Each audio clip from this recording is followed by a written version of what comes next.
Hey guys, so in today's video I actually went to professional to have my wig installed. This wig is from Wiggins Hair and I felt like, you know what, I don't want to do it myself today. I just want to sit on the chair and just let her do her thing.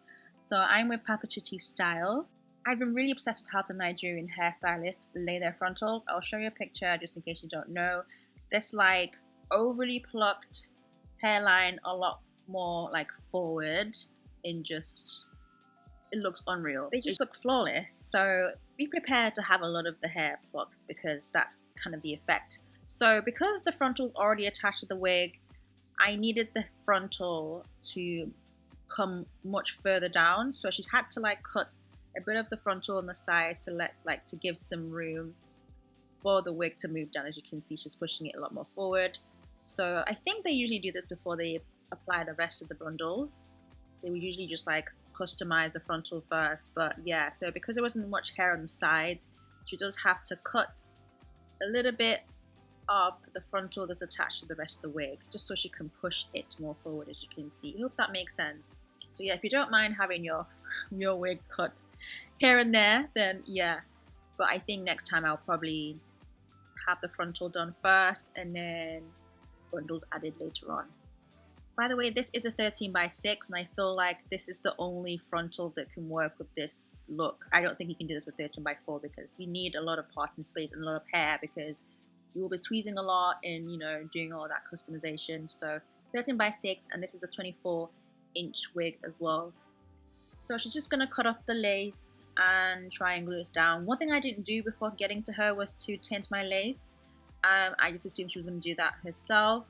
But this would definitely have made the install a lot more like seamless, although I do have my powder and she does lay it down really well anyway, but we're gonna get to that. So yeah, she's just trying to like position it to make sure like it looks well. Like I said, this particular wig, the sides, there isn't much hair on the sides, so she kind of had to do a lot of movement to try and make it work. I really didn't want the wig to sit on my actual hairline, which is why I needed her to push it as forward as possible, basically.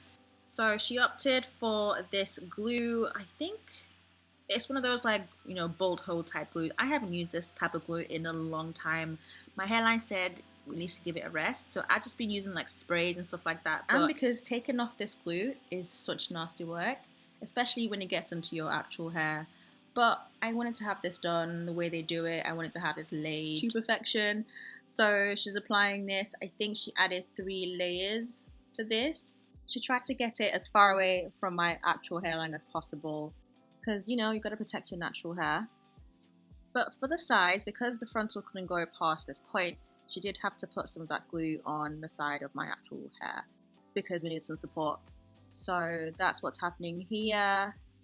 Again, another layer, and then we let it dry until it's like tacky and pretty much it's disappeared. And then she's just going to pull the wig down.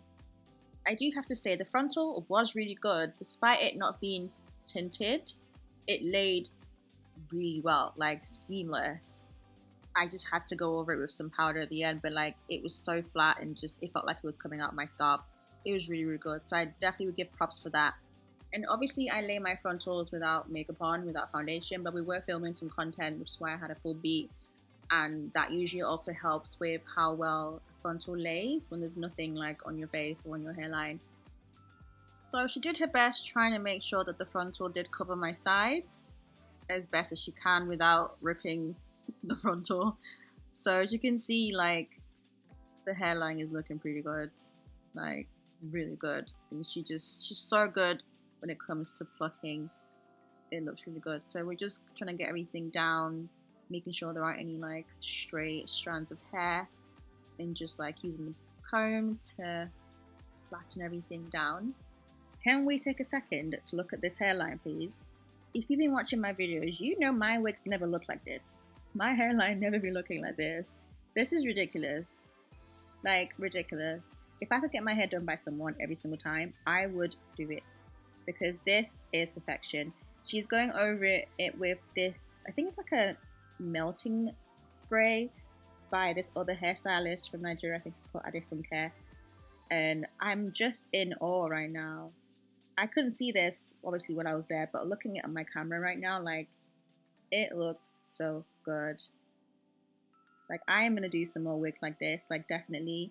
I don't know, I just love this technique. It just looks so natural. No godforsaken baby hairs, everything just all slicked back, looking nice and just flawless. And I would have loved some more hair on, you know, the sides, but this was the best it could do. So now she's just gonna melt the lace even more. Fast forward, she's already started styling the hair. By the way, this was a 250% density, but honestly, when I felt the wig, it felt like 180. I think they might have given me the wrong density, so it was quite thin. So she felt like maybe if she pin curled it, it would give some more volume. So she's going over it with the T3 styler. I just had to fast forward this part because we've done this many times. So she just, yeah, pin curled it and let it sit for a little bit.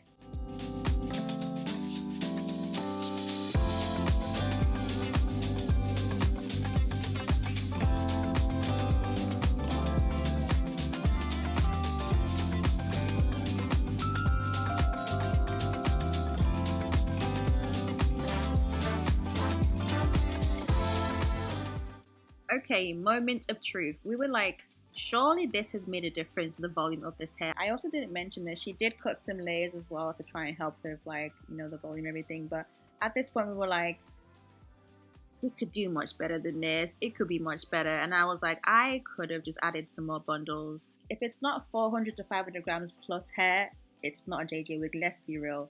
We were like, we're gonna make it work. We will make this work. You know, we will. So she's just gonna like try and position the hair and everything together. Yeah, I'm just setting this so it's versatile.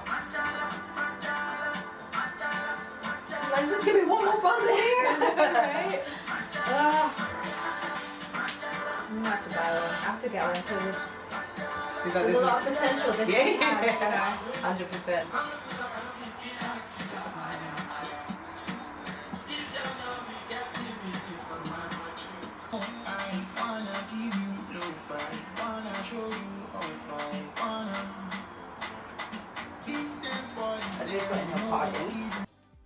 So we were like, let's curl it again. Let us give it another pass and see if we can get some more bounce, you know, some more bump at the top. So that's what she's doing. So we're just gonna recurl the entire hair again and just, you know, recurl any of the bits that have flattened. Yeah, it was quite, again, the hair was quite silky. So maybe that's also kind of why it's like brand new. So we decided to do the whole like flip the hair forward, spray the hair with some hold-in spray to see if we can still do some more. I think the longer I keep this in and maybe use a smaller barrel as well to curl the hair, I think I'll probably get a better result. But yeah, this is pretty much it. Hope you liked the video. I will link everything down below as per usual. Thank you so much for watching, and if you want more videos like this, let me know. Bye guys.